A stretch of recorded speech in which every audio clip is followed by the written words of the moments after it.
पाप है, इस जमीन में दफनाओ। रुको, इसे आग मत दो। अगर ये दुस्साहस तुमने किया तो बहुत बड़ा गलत हो जाएगा। सनातन धर्म में माना जाता है कि मोक्ष की प्राप्ति चिता की अग्नि से ही संभव है। तो फिर नन्हे और मासूम बच्चों के लिए ये नियम क्यों बदल जाता है? क्यों उन कोमल शरीरों को अग्नि को सौंपना शास्त्रों में वर्जित माना गया है? क्या आप जानते हैं कि इसी अग्नि के सामने एक ऐसा शरीर भी आता है जिसे छूने से आग भी डरती है? एक ऐसा शव जिसे देखकर अग्निदेव भी अपने हाथ पीछे खींच लेते हैं। हिंदू धर्म में हर किसी को जलाया जाता है, लेकिन नन्हे फूल से बच्चों को नहीं। उन्हें ठंडी मिट्टी में अंधेरे गर्भ में वापस सुला दिया जाता है। क्यों? ये प्रश्न साधारण लग सकता है, लेकिन इसका उत्तर बेहद चौंकाने वाला है।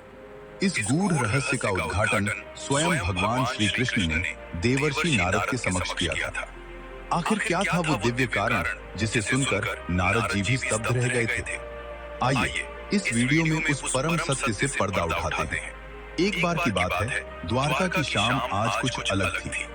रोज हवाओं में जो शीतलता होती थी, आज उसकी जगह एक अजीब सी खामोशी ने ले ली थी। समुद्र की लहरें जो सदैव अपनी गर्जना से तटों को जगाए रखती थी, वे भी चल रही थी। श्री कृष्ण अपने महल के उपवन में अकेले बैठे थे। उनकी उंगलियां उनकी प्रिय बांसुरी पर थीं, जिसे बजाते ही तीनों लोग मंत्रमुग्ध हो जाते थे। लेकिन आज उनके होंठ स्थिर थे। वे कुछ बजा नहीं रहे थे, बस शून्य में निहार रहे थे, जैसे वे उस सन्नाटे को सुन रहे हों जो आने वाले तूफान का संकेत था। तभी आकाश मार्ग से एक ध्वनि गूंजी, लेकिन यह वो ध्वनि नहीं थी जिसका द्वारका अभ्यस्त थी। वीणा की एक टूटी हुई बेसुरी तान सुनाई दी, जिसमें संगीत कम और पीड़ा अधिक थी। नारद मुनि वहां प्रकट हुए, वही नारद जिनके आगमन से वातावरण में नारायण नारायण का उल्लास भर जाता था, आज बिल्कुल शांत थे। उनके चेहरे पर आज कोई जिज्ञासा नहीं, कोई नई खबर सुनाने का उत्साह नहीं, बल्कि एक गहरी पीड़ा और सुलझने वाली उलझन की लकीरें थीं।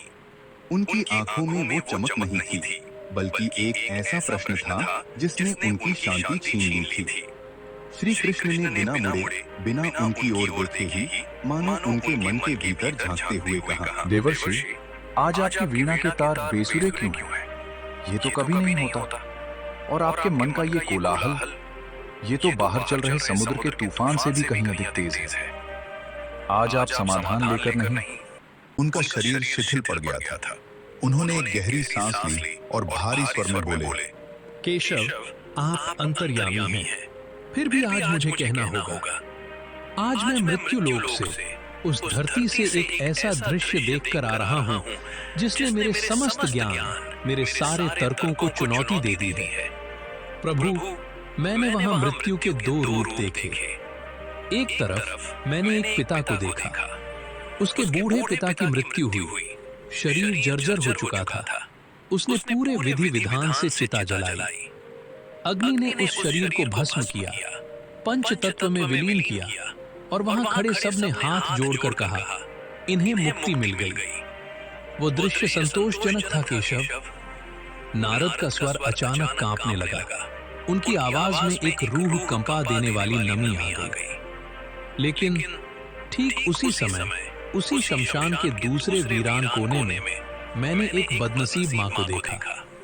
उसकी गोद में उसका 3 वर्ष का मृत बालक था, एक फूल जैसा कोमल शरीर। प्रभु, वो मां अपने बच्चे को अग्नि नहीं दे पाई। लोगों ने कहा, बच्चे को जलाया नहीं जाता। और उस मां की चीखों के बीच उस बच्चे को उस ठंडी अंधेरी मिट्टी में गाड़ दिया गया। नारद ने आवेश में आकर, उन्हें बच्चे को मुक्ति नहीं चाहिए? क्या अग्नि उस पर दया नहीं करती? हम कहते हैं कि अग्नि पावन है, वो सब कुछ शुद्ध करके आत्मा को मुक्त करती है।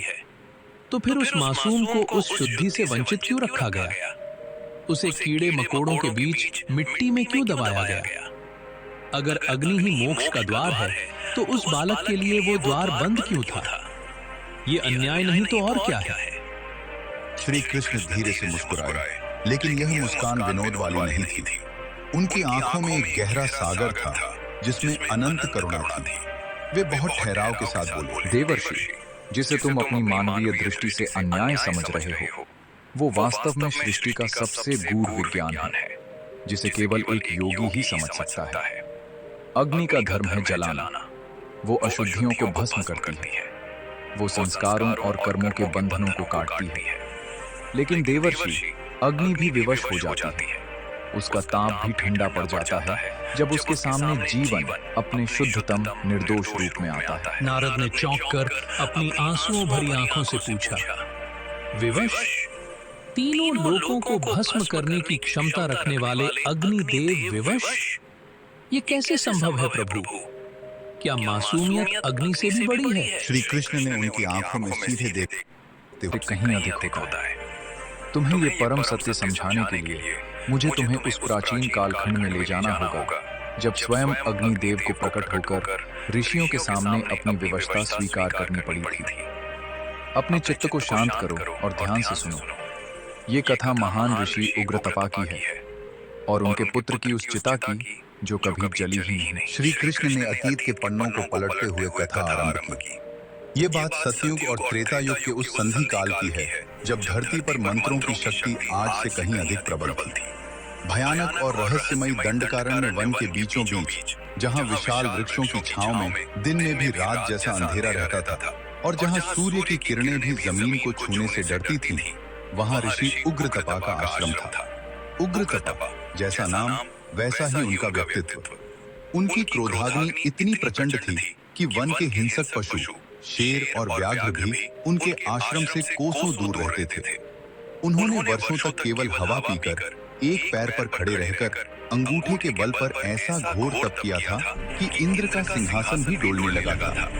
उनके पास सिद्धियां थीं, प्रकृति को वश में करने वाले मंत्रों की शक्ति थी और काल को भी चुनौती देने का एक अभिमानी विश्वास था। जीवन के संध्या काल में जब उनका शरीर वृद्ध होने लगा, विधाता ने उनकी सबसे बड़ी